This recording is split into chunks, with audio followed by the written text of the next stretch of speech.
Eu sou a Fabiana, sou dirigente da tenda de Umbanda Filhos de Fé e Cabocla Jupira, na cidade de Pelotas, Rio Grande do Sul. Vivo a Umbanda há muito tempo, leiam-se aí 43 anos de vida, sempre relacionada, né, à religião de Umbanda.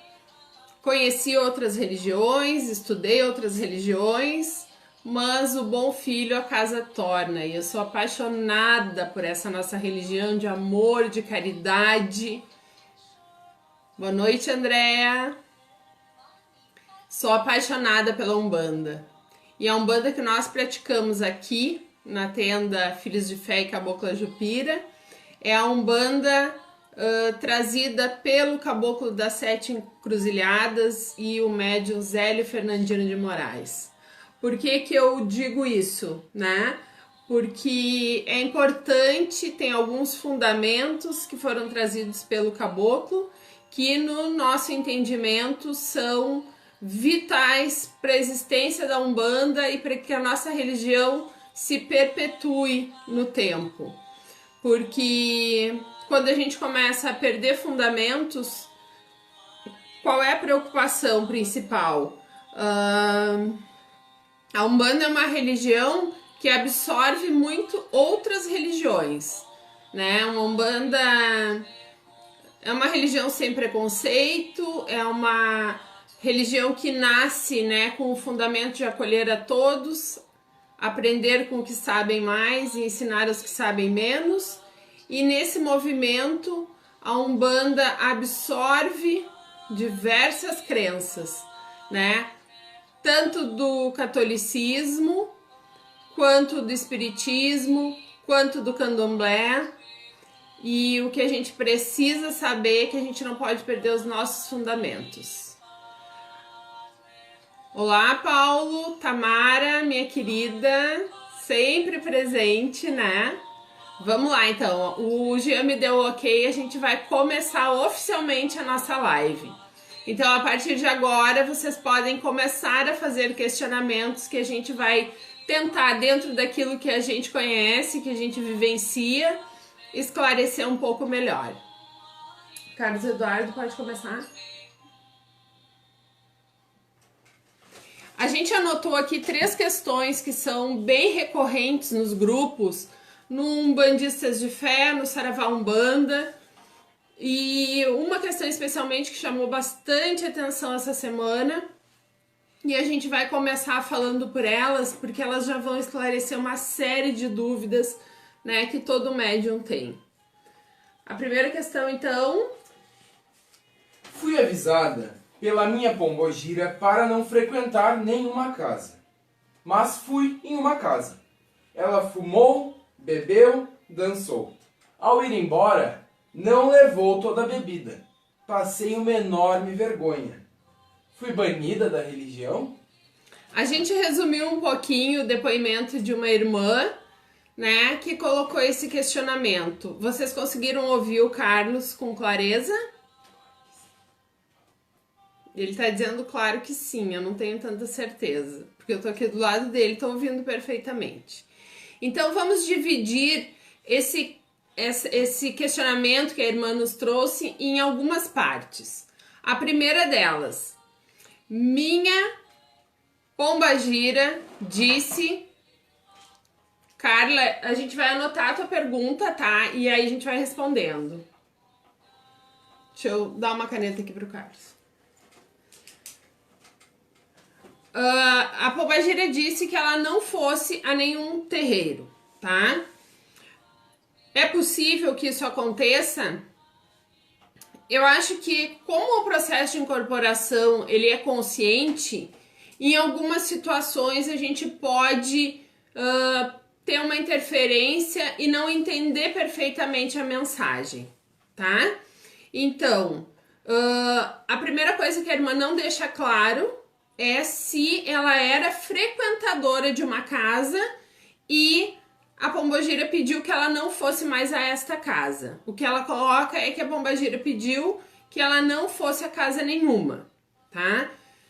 Acho temeroso a entidade pedir que não frequente nenhum terreiro, mas acho possível que peça que não frequente uma casa específica, porque dependendo do tipo de trabalho que se realiza na casa e da vibração daquele local, a entidade não está autorizada ou não está sintonizada com a energia dessa casa e vai mostrar ao médium de alguma forma que aquele lugar específico não é o lugar para ele. Então, acho que a primeira parte é essa. A segunda, bebi, fumei, dancei e quando ela foi embora não levou toda a bebida. Aí a gente precisa respirar um pouquinho, né? Sim, pombogiras, exus, caboclos, pretos velhos, todas as entidades de Umbanda podem em um determinado momento fazer uso do álcool. O que é mais comum?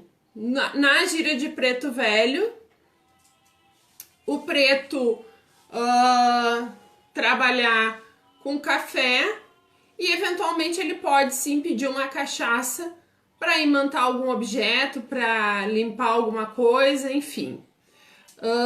Exu e Pombogira usam bebidas alcoólicas, por quê? Porque precisam da capacidade de volatilização do álcool para desagregar energias negativas. Isso não quer dizer que a entidade precisa beber, e muito menos beber muito. Eu acredito que para uma pessoa passar vergonha, ela ingeriu muito álcool, né? Então, eventualmente, a entidade tranca-ruas, que eu trabalho, usa sim na mão um copo com cachaça e raramente toma algum gole, que é para que se faça a limpeza e a asepsia também do médium que está sendo usado como instrumento. Mas essa coisa de servir bebida à vontade, de beber até cair, é médium, não é entidade. Tá tendo interferência do médium no processo. Vamos, né, supor que não, foi a entidade que bebeu mesmo e não levou a bebida. Bom, não era a pombogira. Ela, né, ao ir a um lugar que a pombogira disse que não deveria, possivelmente incorporou um espírito zombeteiro, um quiumba, egum, enfim, chamem como bem entenderem, mas dificilmente era falangeiro de Umbanda. E depois, banida da religião, né? Não, banido da religião nunca. A Umbanda acolhe a todos e recebe a todos com muito amor e com muito carinho e nos auxilia a crescer e a esclarecer as nossas dúvidas. Andréia, sou 100% inconsciente, Andréia. Inconsciente, tu apaga, esquece tudo, não vê nada. É um caso muito raro de mediunidade, muito raro. Grandes estudiosos da Umbanda, e não só estudiosos, mas pessoas que são praticantes da religião, afirmam que a partir da década de 70, 75 mais ou menos, 80, os médiuns inconscientes se tornam muito raros, muito raros. Então, não tô duvidando da tua afirmação, né? Mas tenta entender por que tu vem com essa missão, né, tão difícil, que é uma mediunidade inconsciente. Porque a consciência, na verdade, eu considero que é um presente para o médium. Porque a gente aprende durante o trabalho com as nossas entidades, a gente cresce junto com a nossa assistência, com a pessoa que está na nossa frente, a gente aprende muito. Então, a inconsciência, ela deve vir aí com alguma coisa, né, muito grande, muito importante que tu precisa entender e descobrir nesse processo. Tinha uma pergunta, Eduardo. Ah, sim, é dos comentários? Uhum. A Carla perguntou: o que se deve fazer quando o pai de santo falece? Isso, a Carla, isso. A tua mãe de santo faleceu e agora como devo proceder, né, Carla? Bom, normalmente se espera que a casa tenha um pai pequeno, né? O que seria o pai pequeno? É a pessoa que está ali à frente dos trabalhos junto com a mãe de santo, com o pai de santo, com o dirigente, e é a pessoa que automaticamente vai receber, né, a direção da casa. Caso isso não aconteça, aí a gente vai ter, né, outras consequências importantes. Se a pessoa estava sozinha à frente da casa e não tinha ninguém que fosse a substituir no processo, os médiuns possivelmente se encontrem em confusão, né, com o falecimento dela. Quanto aos pertences, normalmente se faz o seguinte: coloca todas as guias, enfim, pertences religiosos do sacerdote falecido dentro de um alguidar. Mais alto. Outro alguidar por cima, sela-se com cera de vela e larga-se no mar. Esse é o procedimento. O Carlos está dizendo do procedimento, né? Não tem ninguém para assumir a casa, ou mesmo tendo, né? Vamos supor que os médios se reúnam e decidam continuar o trabalho. Alguém vai tomar a frente dessa casa e os pertences pessoais da mãe de santo, é esse procedimento que ele disse. Vão colocar no alguidar, né? Guias, se ela usava um pano de cabeça, enfim, aquilo que era pertences pessoais dela, coloca no alguidar, outro alguidar por cima, sela com cera de vela, né? Os otás dela, né? Que são as pedras dos orixás, e vão despachar em algum ponto de força. O mar seria o mais indicado. Não tem mar na minha cidade, vou procurar um outro ponto de força. Lagoa, rio. De preferência sempre que tenha água em movimento. Rio, cachoeira, enfim. Tem que fazer alguma coisa? Como assim?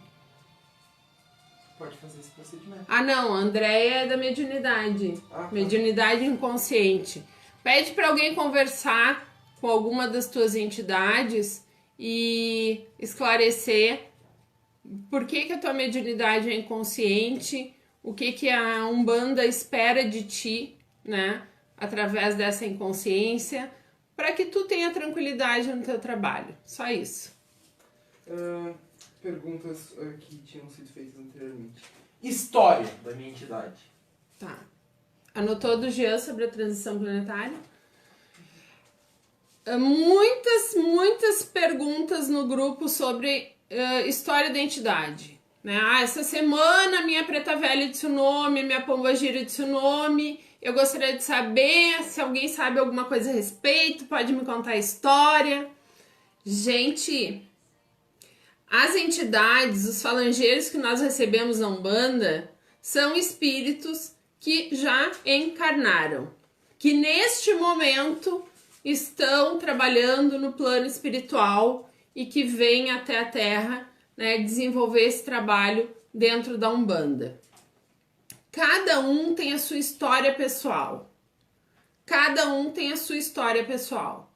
Quando a gente busca a história de entidades, a gente vai encontrar no Google, no YouTube, enfim, talvez a história do chefe de falange, né? Ou seja, Tranca-Ruas, por exemplo, a entidade que deu origem à falange dos Tranca-Ruas. Essa é a história que vai estar lá, teoricamente. Por que eu digo teoricamente? Porque são poucos médiuns que têm contato com os Exus guardiões, Exus coroados, Exus que trazem uma falange, né? Líderes de falange. Então as histórias que a gente vai ouvir são de entidades que estão ligadas àquelas pessoas. Para saber a história da tua entidade, conversa com ela no processo de incorporação. Tá incorporado? Pergunta, meu senhor, minha senhora, eu gostaria de conhecer um pouco melhor a sua história, né, saber um pouco mais a respeito. Se for importante, a entidade vai te contar. Se não contar, é porque não importa, pouco importa a gente saber a história da nossa entidade. Ela só vai contar se isso vier com uma mensagem, com um ensinamento, com alguma coisa que agregue ao trabalho de vocês, né? Algumas entidades podem sim contar, inclusive dizer que vocês já tiveram uma história juntos, que vocês já viveram uma encarnação juntos, mas é a entidade que fala, tá? Não procurem na internet, porque vocês não vão achar a história da entidade de vocês. Não vão achar. Isso eu afirmo veementemente. A entidade que está contigo, tá? Então, acho que esse ponto tá solucionado. A pergunta do Jean, Eduardo, sobre... O que tens a dizer sobre a transição planetária? Os médiums atuantes em terreiros de Umbanda sentirão alguma diferença? Sentem, sentirão, sentiremos, sentimos, né? Então, a transição planetária é um tema que merece ser falado, né, de forma específica, mas eu vou tentar ser breve, né, e tentar trazer o que a gente entende e vivencia sobre isso. O que é, na verdade, a transição planetária, o que é a quinta dimensão, né, o que está acontecendo que a gente entende como este processo. Na verdade, é um processo muito individual de cada pessoa que vai se refletir na totalidade, que é o processo de expansão da nossa consciência, de crescimento moral, crescimento ético, evolução espiritual. É a gente conseguir compreender com mais clareza o plano astral, né? O plano espiritual. Entender que existem outras forças no universo que coabitam conosco no planeta Terra e que nos auxiliam no processo. Dentro disso, a gente tem toda uma reorganização da malha magnética do planeta, né, das energias planetárias de forma geral, e principalmente os médiuns vão sentir e sentem isso de forma mais efetiva.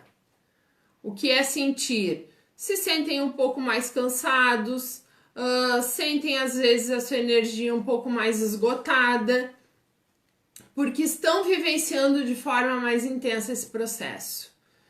Mas isso não é negativo, isso não tem nada a ver com energia negativa, né? A gente tem que entender que é um processo que está acontecendo, respirar.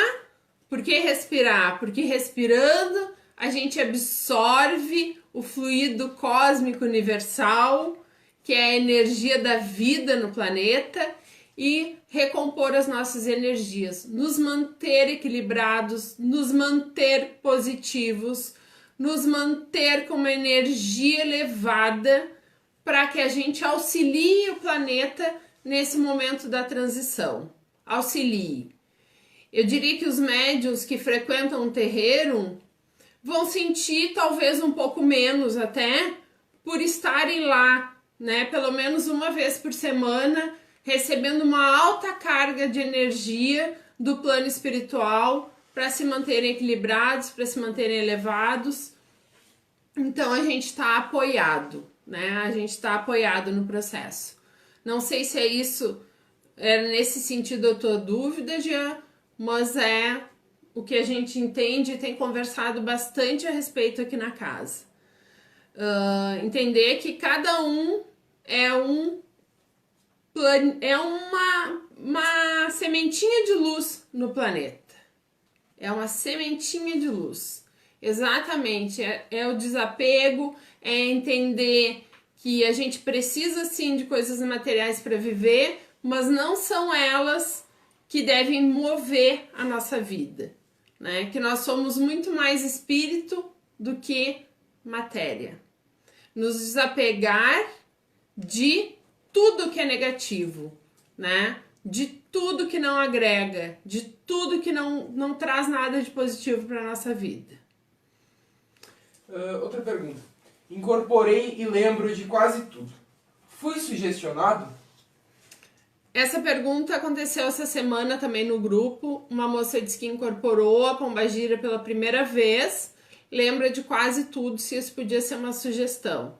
Não, não é sugestão. É o processo de incorporação consciente, que é muito comum, muito normal, e a gente precisa aprender a lidar com isso. Precisa aprender a lidar com a nossa consciência.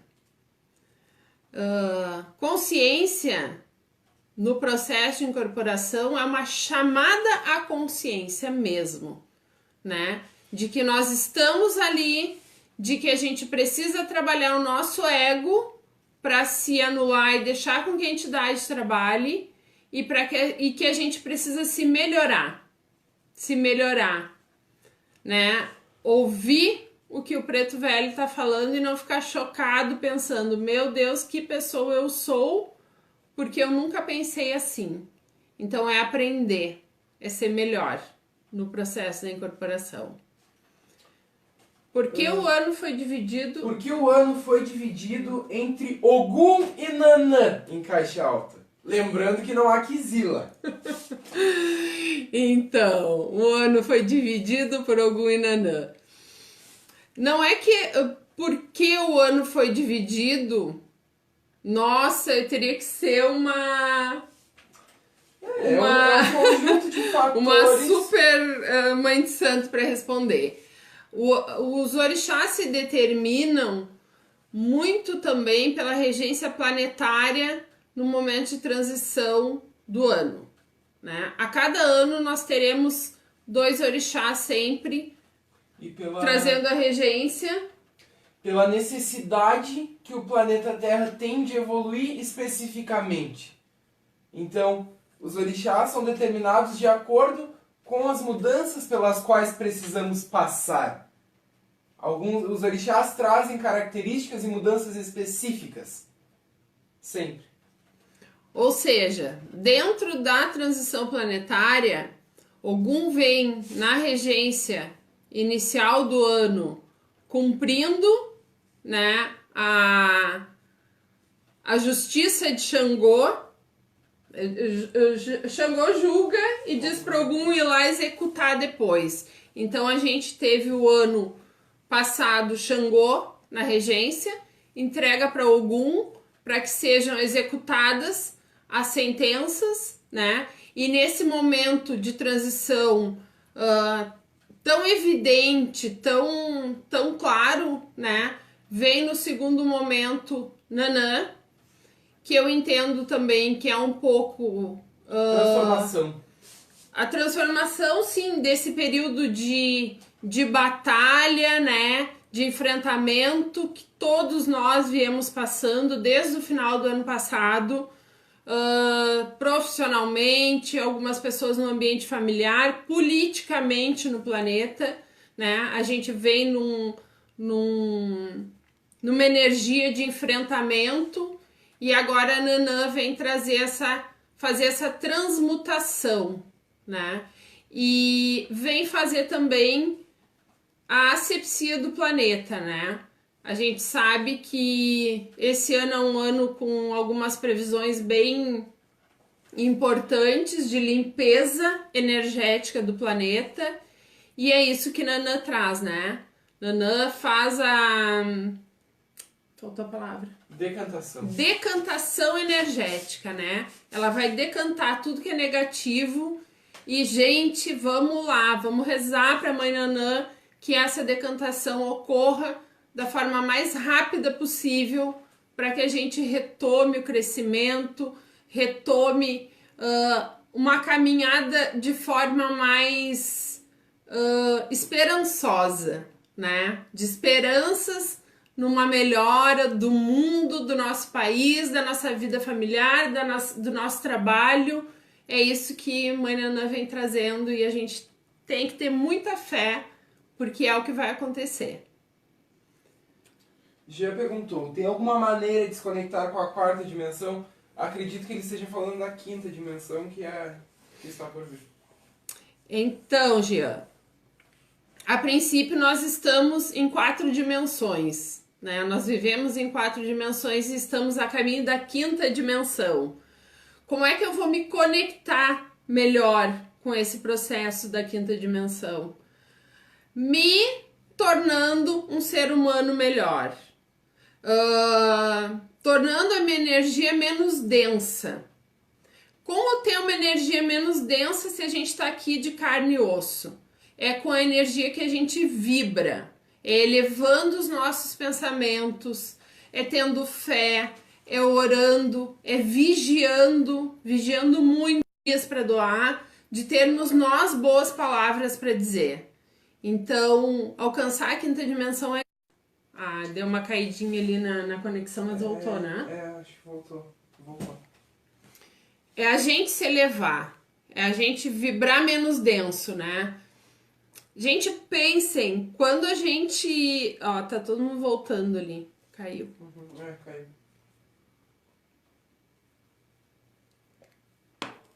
Quero fazer um exercício com vocês. Quero que todo mundo feche o olho, tá? Vamos fazer um exercício para alcançar a quinta dimensão. Fechem os olhos e pensem num momento agradável da vida de vocês. Num momento de paz. Se imaginem diante de uma praia. Ouçam o som do mar. Respirem essa brisa salgada, essa brisa suave, mas com tanta força que vem de Iemanjá. Ouça o barulho das ondas. Como é que vocês se sentem? Leves. É isso? Leve. Isso é encontrar a quinta dimensão. Eu não vou fazer o exercício contrário, mas pensem quando vocês sentem raiva, como é que vocês se sentem? Densos, pesados. Isso é vibração energética. Então a gente pode escolher, a gente tem como escolher o que a gente quer vibrar e aonde a gente quer estar. Eu quero estar o tempo todo conectada com a quinta dimensão. Ninguém tem dúvida mais? Eu tenho algumas dúvidas na fila. Dúvidas recorrentes. Por que há pessoas que trabalham anos no terreiro e não incorporam? Outras que apenas incorporam algumas entidades e outras que incorporam todas ou várias? Estaria relacionado a algum tipo de karma? Nossa, boa pergunta. De onde tu tirou essa pergunta, Carlos? Dos fóruns. Olha, ele tá olhando fóruns de pergunta e resposta ali, já que vocês não perguntam, ele pergunta. Por que existem pessoas que vão há anos no terreiro e não incorporam? Porque aí a gente tem dois motivos que eu acho que são bem importantes, assim. Nem todo médium que está no terreiro de Umbanda é médium de incorporação. Ser cambono é um tipo de mediunidade. É estar ali servindo, auxiliando, amparando as entidades, as pessoas que entram para tomar um passe, para receber um conforto. Ser cambono é um trabalho de terreiro. As pessoas acham que todo mundo que pisa dentro do abaçá, né, dentro do espaço sagrado, tem que incorporar. Não é assim que funciona. Algumas pessoas não têm mediunidade de incorporação e a gente precisa entender que isso não nos afasta da religião, que isso nos permite também trabalhar dentro da Umbanda sem ser médium de incorporação. Existem outros tipos de mediunidade que podem se encontrar dentro de um terreiro. O segundo fator, que aí eu acho que acontece muitas vezes, é que a pessoa está esperando no processo de incorporação à inconsciência absoluta. Desligar, esquecer, apagar, não saber o que está acontecendo. Então, algumas pessoas estão ali incorporando, prontas para atendimento, prontas para riscar o ponto, prontas para dizer o nome da entidade e desconhecem o fato da mediunidade ser consciente, na maioria dos casos. E aí ficam esperando uma energia, um raio de Ansan para apagar ela no meio do terreiro. E isso não vai acontecer. E aí a pessoa fica ali 10, 12, 15 anos, né, jogando a sua mediunidade pelo ralo. Isso eu acho que acontece de forma bem específica. Não tem nada a ver com karma. Absolutamente nada a ver com karma. A gente pode pensar em karma, talvez no sentido de missão dentro da religião. E aí sim, algumas pessoas podem receber um número maior de entidades ou de linhas de trabalho, e outras não, de acordo com a missão e com a necessidade de cada um, de acordo com aquilo que ela vem para fazer dentro da religião. Vai depender muito também de como a casa trabalha, né? Eu tenho algumas crenças pessoais que o pessoal dá risada de mim aqui, mas que muitas vezes se confirmam, né? Na linha de Exu, por exemplo, eu acredito que 99% dos médiuns tem um Exu caveira na sua falange de Exus. E aí o pessoal diz, tá bom, né? Vamos ver, teremos um culto aos caveiras agora em agosto, no dia do Pai Umulu. E aí vamos ver quem recebe caveira e quem não recebe. Algumas casas puxam linha de caboclo sem determinação específica. Aí vem caboclos de Iemanjá, de Ansan, de Ogum, de Oxóssi. Tentem fazer nas suas casas, eu sei que é difícil, até em função da gente ter trabalho uma vez por semana apenas, mas puxar um dia uma gira de caboclos de Ogum, para ver quais os médiuns que vibram e que recebem o caboclo de Ogum. Porque independente do caboclo que tu já trabalha, que se apresenta para fazer atendimento, podem sim existir outros caboclos, né, que esperam uma oportunidade de trabalhar e de se apresentar. Essa é a forma que eu enxergo, é como eu trabalho aqui na minha casa. A Andréia perguntou, qual a diferença entre possessão e obsessão? Na verdade, a possessão e a obsessão vai estar no grau de ligação entre a entidade obsessora e a pessoa que está sendo obsediada. Num processo de obsessão, a gente tem perda energética, a gente sofre a influência do obsessor nas nossas ações, a gente tem a vida, às vezes, virada de cabeça para baixo em função do obsessor. A possessão é quando essa obsessão ela vai se tornando tão simbiótica que a entidade obsessora se apodera, né? Possui o corpo do outro.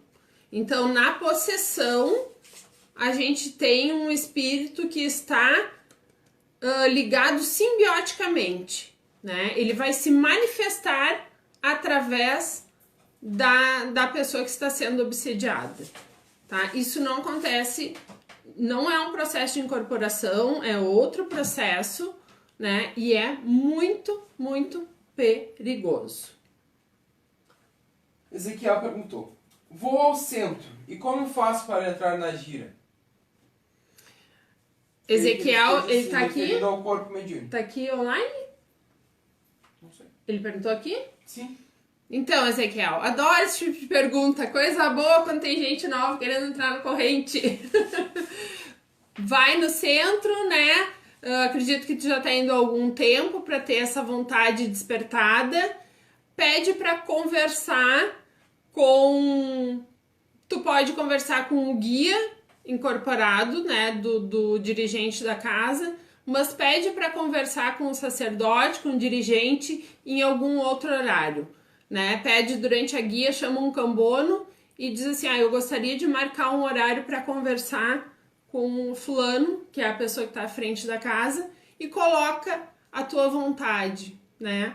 Mostra a tua intenção de ingressar na corrente mediúnica, porque cada casa vai ter as suas determinações.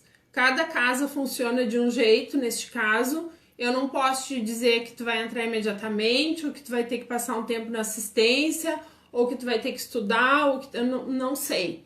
Depende do terreiro que tu tá frequentando. Mas é importante tu falar, tu expor a tua vontade, né? Eu tenho certeza que tu vai ser recebido com muito carinho. Assim espero. Depois tu nos conta como é que foi.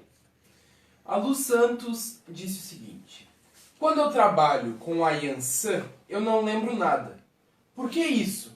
Porque pego egum às vezes. Eu não entendi a pergunta. Ela disse: quando eu trabalho com a Yansan, eu não lembro nada. Por que isso? E comentou que pega egum às vezes. Então, como é que é o nome dela? Lu. Lu.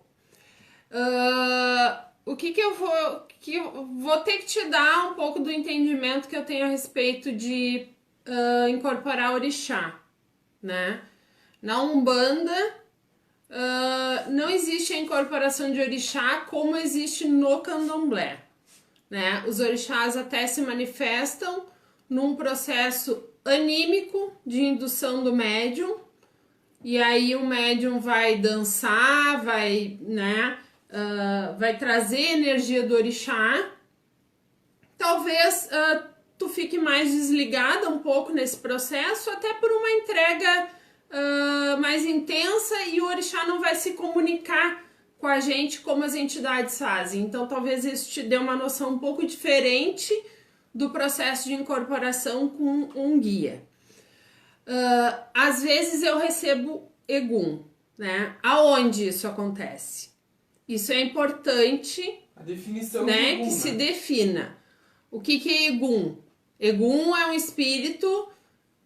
Tô aqui tentando imaginar o que tu tá colocando. É um espírito sem luz, não é uma entidade de Umbanda, porque dentro do candomblé as entidades de Umbanda são consideradas eguns. Então depende de que religião tu tá falando, né? E aonde tu tá inserida. Se tu quiser me chamar no privado pra mim poder te auxiliar um pouco melhor, fica à vontade, tá? Eu vou ter muito prazer em te ajudar. Se é num trabalho de Umbanda, que tu recebe um egum eventualmente, tu pode ser uma médium de transporte, tem alguma coisa aí nessa mediunidade que precisa ser trabalhada de forma mais específica. Conversa com o teu pai de santo, com o dirigente da tua casa, diz que tu tá em dúvida, que tu precisa de ajuda, que eu tenho certeza que ele vai te auxiliar. Mais uma dúvida. Eliane Sanches perguntou: eu sinto muito mais a vibração do meu Exu do que da minha pombagira. Isso tem alguma explicação? Tem e não tem. Tu vai ter uma entidade em cada linha de trabalho, né? Aí tô falando da minha crença de como a gente trabalha aqui na casa. Tu vai ter uma entidade de frente em cada linha de trabalho. O que isso significa? Eu trabalho com Maria Padilha das Sete Encruzilhadas, Exu Tranca-Rua das Almas e o seu Caveira, né? E o Exu Caveira. A minha entidade de frente na linha de Exu é o seu Tranca-Rua das Almas. Então, ele é a entidade que mais se apresenta nas giras de Exu e com a qual eu tenho muita firmeza para fazer o atendimento. É a entidade que trabalha comigo na linha de Exu. Eventualmente, a pombagira vem para fazer algum trabalho específico muitas vezes relacionado a mim, muito mais a mim do que a assistência, e o seu caveira muito num processo de limpeza energética, né? Então é normal sim tu sentir com mais intensidade o Exu do que a Pombagira, ou em alguns casos a Pombagira do que o Exu, até porque esse processo de afinidade energética ele vai acontecendo ao longo de toda a nossa vida mediúnica. Então, em alguns momentos tu vai te sentir mais próximo energeticamente de uma entidade, talvez daqui a um ano tu te sinta mais próxima perto de outra e por aí vai. Jean mandou outra. Teve uma pergunta assim no grupo. Meus guias incorporam a caminho do terreiro, na rua, etc. Isso pode? Olha, eu gosto de dizer poder pode, deve não. Não deve. Gente, isso é desenvolvimento mediúnico, é educação mediúnica. Por que eu digo isso? Porque pode sim ser o teu guia mesmo que tu tá sentindo a energia. Mas ele não vai tomar o teu corpo involuntariamente, fazer tu sair rodopiando na rua.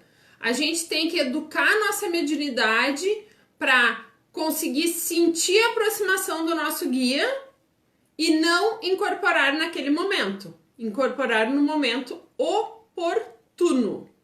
Porque vão ter momentos que tu vai trabalhar com a irradiação só do teu guia. Por exemplo, tem uma pessoa na UTI e tu precisa ir lá para que o caboclo dê um passe nela. Tu não vai chegar na UTI, pedir para tocar um atabaque, sair girando, acender um charuto. Não! Tu vai te colocar a serviço da espiritualidade e vai trabalhar com a irradiação do teu guia. Nem sempre quando a gente sente a energia do guia é o momento de incorporar. Isso é educação mediúnica. É aprender a controlar o processo. Então eu te oriento também a conversar com teu pai de santo, mãe de santo, explicar o que está acontecendo e pedir ajuda. André perguntou, no caso de obsessão, é permitido dar passagem para esse espírito para saber o que ele quer dentro de uma gira? Depende. Depende de como a casa trabalha, tá, Andréia? Eu não posso te dizer, não, pode dar passagem, porque depende de como a casa trabalha. Nós trabalhamos bastante com desobsessão aqui na casa e existe um momento específico para que isso aconteça, né? Nós temos médium de transporte, que são médiums com uma capacidade maior de conexão com essa energia. A gente pode um dia falar sobre isso também.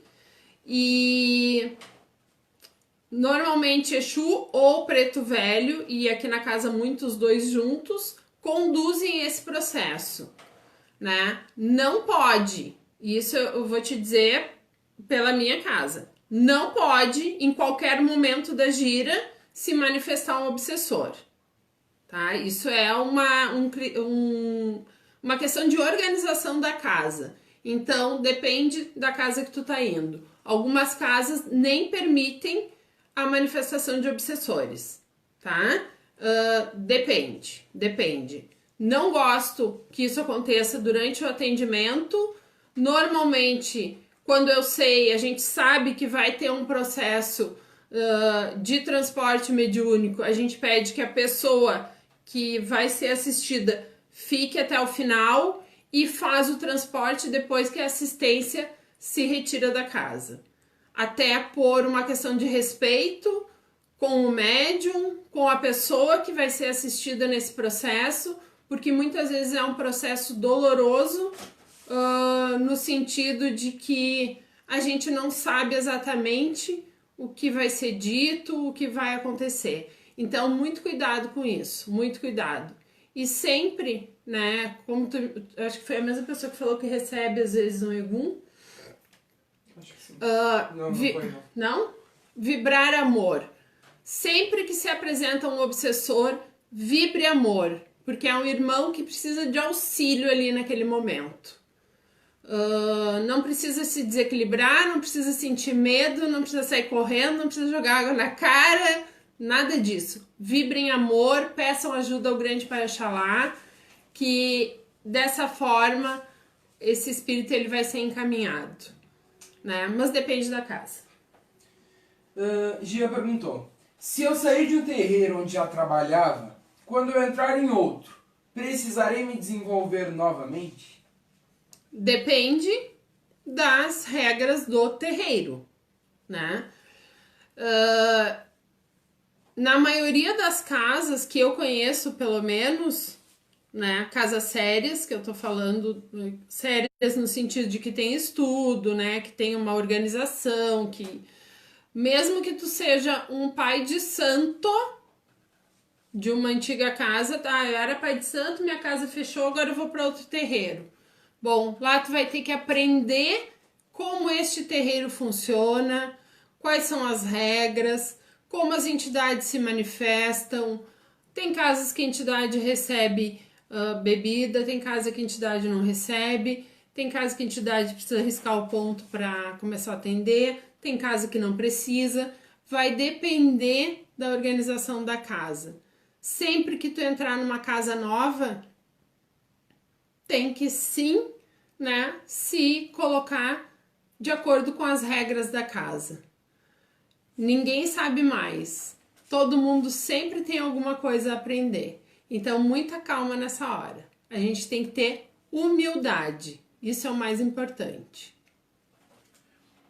Ribeiro perguntou: posso parar meu desenvolvimento? 2 pontinhos de interrogação. Pode. Lembram que eu sempre vou responder pode aqui? Eu nunca vou dizer que vocês não podem alguma coisa. Posso parar o desenvolvimento? Pode. O que vai acontecer comigo? Nada. Nada no sentido de nada mesmo. Quando a gente tá se desenvolvendo, né, desenvolvendo a nossa mediunidade, a gente não enxerga, mas a gente está recebendo muita coisa. Porque a gente está trabalhando com o axé dos orixás, né? Com a energia dos orixás. A gente está trabalhando pela luz, a gente está trabalhando pela caridade, a gente está trabalhando pelo amor, a gente está trabalhando por Cristo. Então a gente se conecta a energias muito boas e essas energias passam a vibrar na nossa vida. Se eu paro de ir no terreiro, o que acontece? Nada. Eu só paro de me conectar com essa energia. Quando é que a gente recebe salário? Quando a gente vai trabalhar. Se a gente parar de trabalhar, para de receber. Ah, mas eu parei de trabalhar, mas eu vou levar um presentinho de vez em quando lá pro meu chefe. Ele vai adorar o presente. Vai te dar o salário? Não vai, né? Então, entidade não destrói a vida de ninguém, entidade não ameaça, entidade não fica presa em terreiro, nada disso acontece. Nada disso acontece. Tu segue a tua vida normalmente, sem mexer com esse axé divino. E o cara está aqui me mandando eu falar outra coisa, parar, porque tem pergunta, mas vamos lá. Samambaia é bom para o desenvolvimento mediúnico? Pergunta o Gia. Olha, Gia, depende, né? Eu vou pedir pro Carlos falar um pouquinho das propriedades da samambaia, porque ele é o nosso conhecedor de plantas e ervas, mas eu acredito que toda erva, ela auxilia e muito no desenvolvimento mediúnico. Por quê? Porque ela faz banho de erva sempre no dia porque ela faz uma limpeza energética, ela nos torna menos densos. Existe uma conexão muito forte, aqui no Rio Grande do Sul, pelo menos, da samambaia com os caboclos de Oxóssi. Né? A samambaia, ela tá na mata e ela nos conecta com os caboclos de Oxóssi. Se é nesse sentido que tu tá perguntando, sim, talvez ela auxilie os médiuns, né, nesse processo de conexão com essa energia de Oxóssi, com os caboclos da mata. Nesse sentido, eu acredito que sim. Mas acho que nenhuma propriedade específica dela, pelo menos desconheço alguma propriedade específica da samambaia. Não? Espero ter respondido. Vamos pesquisar. Vamos pesquisar e traremos a próxima live. De cabeça, não. Outra pergunta do Jean. Posso ter um Exu como chefe da minha coroa mediúnica? Diga-se guia de frente. Pergunta do grupo. Depende da orientação que a casa tem. Na nossa casa, sim, pode. Pode ter um Exu como guia de frente da coroa mediúnica do médium. Por quê? Porque Exu é um falangeiro, é uma entidade de muita luz, de tanta luz, quanto um preto velho, quanto um caboclo, quanto um cigano, quanto um marinheiro, quanto um baiano, quanto um boiadeiro, quanto qualquer entidade que tem permissão para trabalhar na Umbanda. O meu marido traz como entidade de frente o seu Exu veludo. Foi a entidade que primeiro se manifestou, é o guia espiritual dele, que ele ouve mais, que está mais presente na vida dele sempre, então pode. Ó o Carlos mandando correr. Andréia pergunta, um espírito sem luz pode se passar por caboclo preto velho? E Jean tomou a frente e respondeu perfeitamente. Sim, se o médium for desequilibrado e a casa estiver bagunçada. Perfeita resposta do Jean, não vou nem me meter nessa conversa. Pode, médium desequilibrado, médium desequilibrado vai gerar uma corrente enfraquecida, né? Então, pode. Outra pergunta do Jean. Por que nem todo médium trabalha com seu Zé Pilintra? Porque não faz parte da coroa mediúnica dele, eu acho que eu posso dizer, das entidades que vêm com ele para desenvolver a missão dentro da Umbanda. Não é obrigatório ter um Zé Pilintra. Todos nós temos caboclo preto velho e Exu, mas Zé Pilintra é outra história. Ó o Carlos aqui respondendo. O Zé é uma entidade com características muito próprias, né? Eu considero o Zé Pilintra uma linha dentro da Umbanda, né? Ele não é Exu, ele não é caboclo, ele não é preto velho, ele não é marinheiro. Mas ele pode vir na linha de Exu, de caboclo, de preto velho, de marinheiro. Então, o Zé é uma entidade que eu tenho um carinho muito especial, gosto muito do Zé Pilintra, mas nem todo médium vai receber, porque senão todo médium teria que receber, por exemplo, o caboclo tupinambá, pena branca, sei lá eu. Né? É uma questão de afinidade energética e missão mediúnica. Mais uma pergunta do Jean. Um médium de transporte precisa ter uma melhor preparação para conseguir transmutar as energias? Precisa. Talvez não para transmutar a energia, mas para conseguir arcar com essa energia pesada e em grande quantidade que o transporte traz. Eu acredito que uma capacidade muito importante do médium de transporte. Primeiro vamos falar um pouquinho sobre o transporte. Todo médium pode realizar um transporte mediúnico. Porque se nós conseguimos elevar a nossa vibração e conseguimos nos conectar com energias elevadas, que são as dos guias, quem dirá, né, com um obsessor que está vibrando muito parecido com a gente, né? Tem uma energia muito próxima. Então, qualquer médium pode fazer um transporte. Mas, sim, o médium de transporte, ele tem que ter, para que ele execute essa missão dentro do terreiro, eu acredito que ele tem que ter algumas características próprias. Primeiro, uma capacidade de condensação energética, de condensar energia para puxar o obsessor e fazer, né, e realizar o choque anímico do transporte, e depois um equilíbrio emocional, né, e energético muito grande, para que ao final do transporte ele consiga se recompor muito rapidamente, né? Claro que ele sempre vai ter uma entidade que está ali acompanhando o processo e que vai auxiliar ele nessa recomposição, mas ele precisa ter essa capacidade. E, em especial, precisa ser um médium com um coração enorme, que entenda a caridade e que vibre muito amor. Outra do Jean. Por que o médium que tem tanto medo de passar à frente do guia, acaba se perdendo no desenvolvimento mediúnico e saindo da corrente? Porque ele é egoísta. Tô brincando. Mas é porque ele tá O medo muito atrapalha. muito mais preocupado com ele do que com a espiritualidade. O medo, ele atrapalha demais no processo. Quando a gente se conhece, isso fica mais fácil, tá? Por que que fica mais fácil? Porque a gente entendendo, né, que eu não tô ali pra fingir, pra fazer palhaçada, não estou intencionalmente ali para enganar as pessoas e estou girando, estou falando, estou andando de outra forma, é incorporação. Então, ter fé. O que mantém um médium na Umbanda é a fé. É a fé nos guias, é a fé nas entidades, e o medo ele só atrapalha.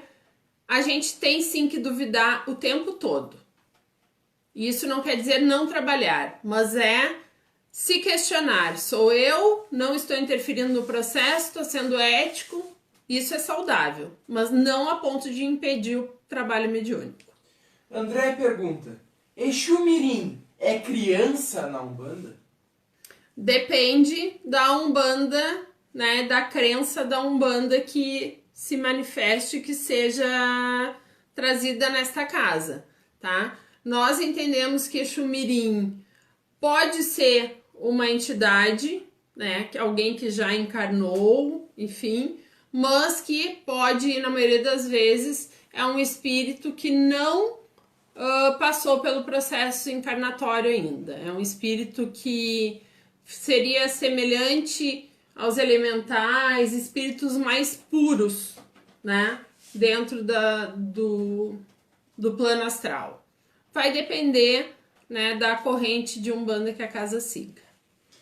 Agora temos uma ótima, da Gesiele. Não tô gastando tempo, Ribeiro. Amo. Me coloco a trabalho da Umbanda todos os dias e agradeço muito aos meus guias por ter essa oportunidade. Gesiele pergunta: qual é o meu orixá e o meu Exu de cabeça?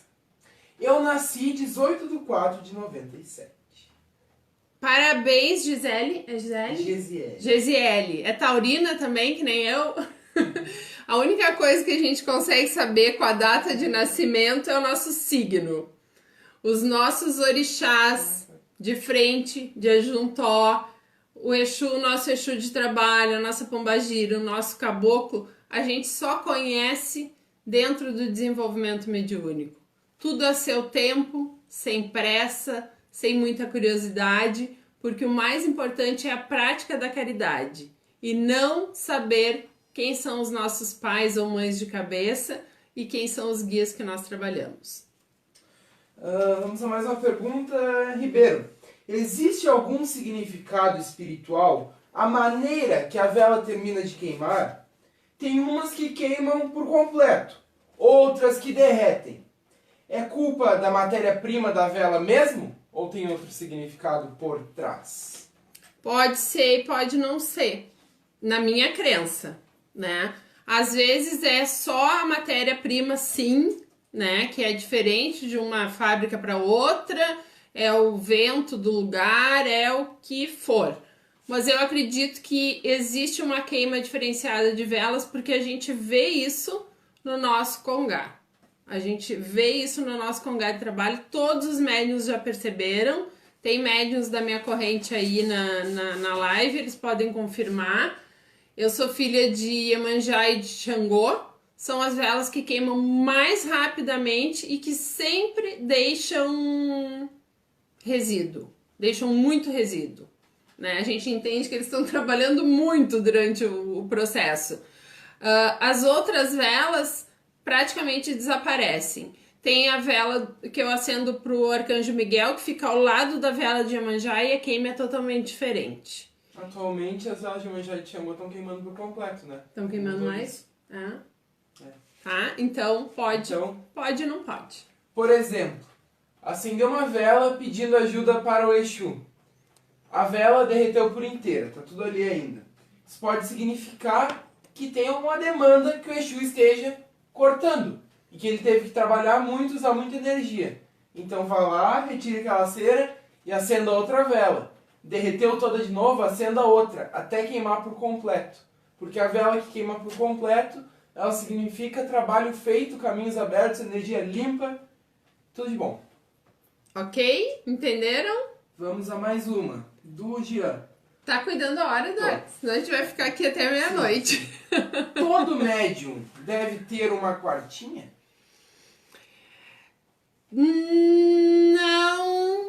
Não especificamente uma quartinha de todos os orixás, tá? Eu entendo que as quartinhas, elas são uma obrigação muito mais do sacerdote, do dirigente da casa de ter o seu otá e ter a sua quartinha, né? Do que dos médiums. Ok?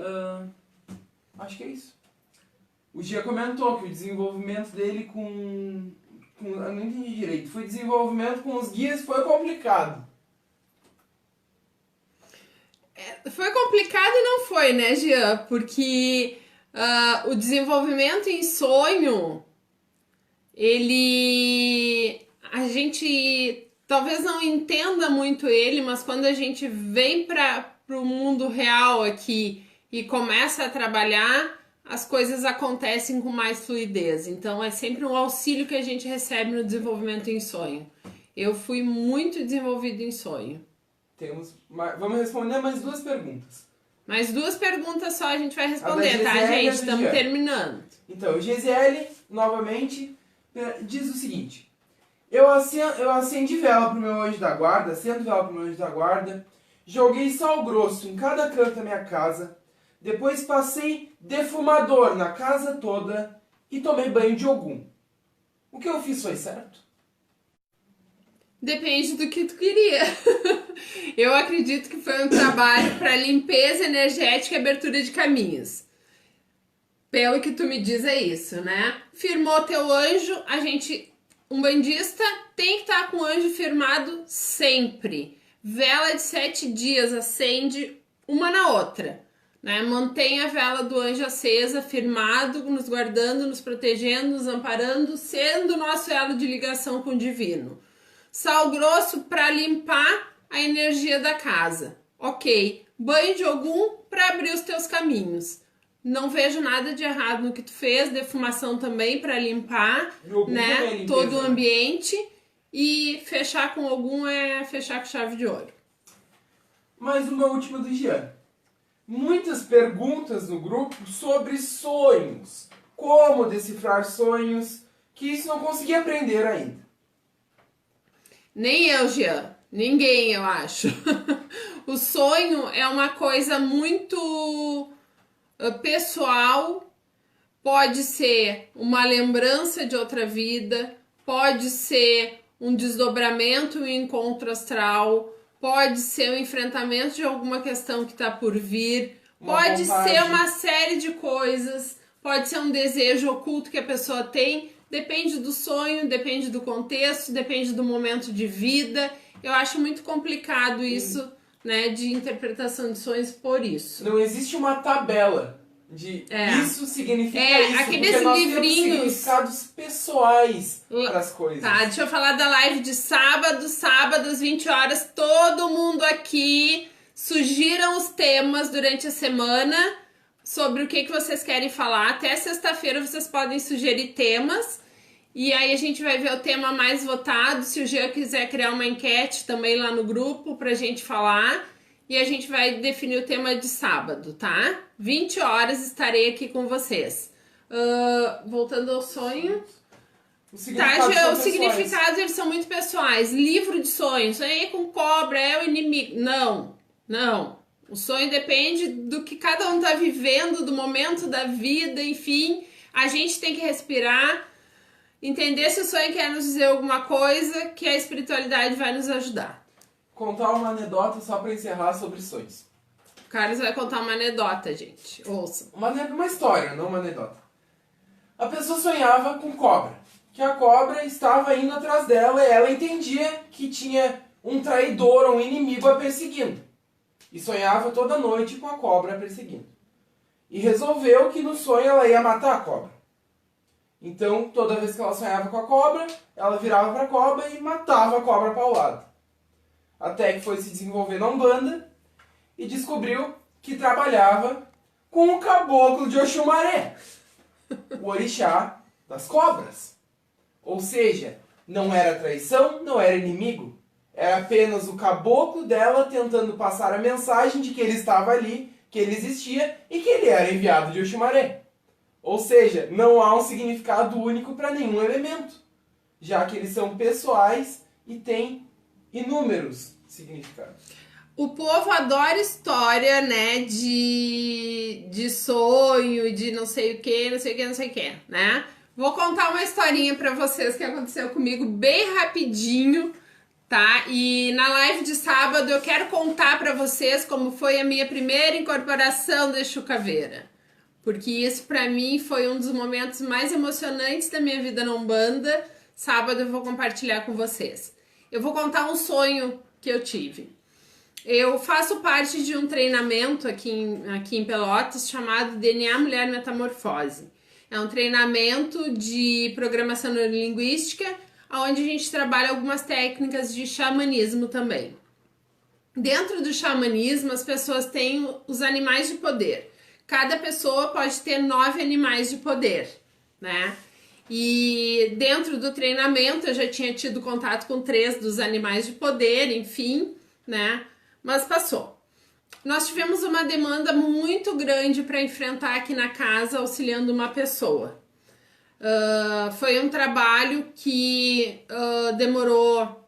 Ele aconteceu, na verdade, por 9 semanas, né? Ele começou num primeiro atendimento, tivemos 7 semanas de passe para finalizar com um outro atendimento. Trabalhos bem específicos, assim, foi uma demanda realmente pesada.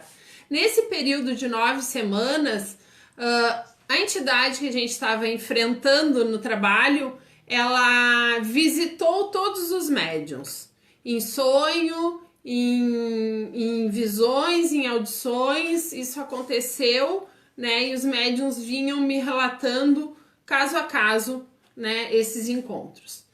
Num desses encontros, nós tínhamos uma médium na corrente que estava ligada, né, por elos familiares à pessoa que estava sendo tratada.